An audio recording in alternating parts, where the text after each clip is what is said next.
Në mesazhet e publikuara nga Departamenti Amerikan i Drejtësisë, dosja e Jeffrey Epstein përmendet edhe ish presidentja e Kosovës Atifete Jahjaga, e cila mbante këtë pozicion në vitin 2012. Në një email të dërguar nga një person me emrin Daniel, identiteti i të cilit mbetet i panjohur, thuhet: "Mirë se vini në Paris. Princesha nga Tajlanda do të jetë në New York, Kombet e Bashkuara, me presidentin e Kosovës. Ajo do të donte t'ju takonte nëse keni kohë këtë javë. Gjithë të mirat, Daniel." Nuk dihet nëse ky takim u zhvillua vërtet, ndryshe Atifete Jahjaga është presidentja e parë grua e Kosovës dhe shërbeu si kryetare e shtetit nga viti 2011 deri në vitin 2016. Kujtojmë se përmbajtja e dosjes së publikuar përfshin afërsisht 3 deri në 3.5 milion faqe me të dhëna rreth aktiviteteve të Epstein, 2000 video dhe 180.000 imazhe.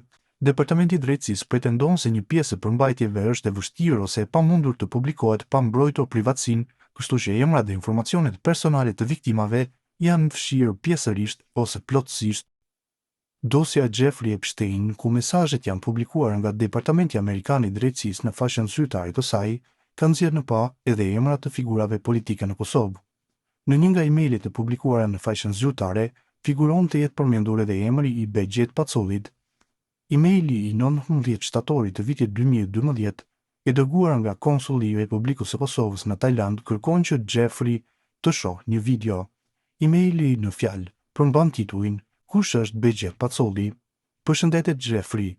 Princesha dëshiron që t'i shohë këto video", thuhet në emailin e dërguar nga Daniel, ku është edhe një link nga YouTube-i, por që e njëjti nuk është i klikueshëm.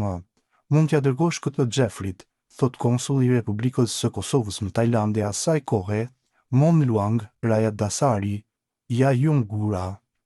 E njëjta konsul u përmend edhe në një email të vitit 2012, ku përfshi edhe një ish presidente e Kosovës në vitin 2012, ku ani pse s'përmenden me emër atë periudhë presidente e Kosovës kishte qenë Atifete Jahjaga. Mirë se vini në Paris. Princesha nga Tajlanda do të jetë në New York, Kombet e Bashkuara, me presidentin e Kosovës.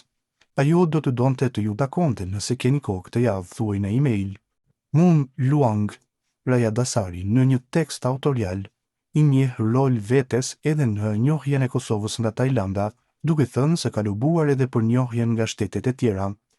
Që kurse u njoha me shkëlqësinë e tij zotëri Begjet Pacolli, zëvendës kryeministër dhe ish presidenti i Kosovës në Filipine në nëntor 2011, dhe mësova për gjendjen e vështirë politike të Kosovës e njerëzve të saj për të njohur si një entitet sovran, kuptova drejtësinë dhe ndershmërinë e kësaj kauze. Të njihesh si një entitet politik është një drejtë të cilën Kosova duhet ta gëzojë në sistemin politik social-ekonomik botëror. Kosova duhet të ekzistojë si një vend autonom. Për këtë qëllim, bashkova përpjekjet e mia me shkëlqësinë e tij zotëri Begjet Pacollin, për kushtimin vetmohues të cilit me të vërtetë e admiroj, që shprej atëherë kam investuar përpjekjet e mia në mbështetje të Kosovës dhe të drejtës së saj për të njohur nga të gjitha vendet sovrane, thuaj në atë tekst të shkruar nga ajo.